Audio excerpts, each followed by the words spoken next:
ভুল বাগানে একটি ফোঁটা ফুল জাহানে মিটাইতে ভুল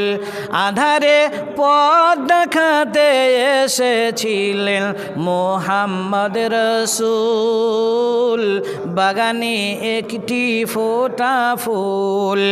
জাহানে মিটাইতে ভুল জননী মা আমিনা ব্যথার সইতে পারি না জননী মা আমিনা ব্যথার সইতে পারি না কোলে তুলে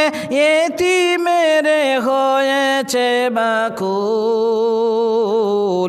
বাগানে একটি ফোঁটা ফুল জাহানে মিটাইতে ভুল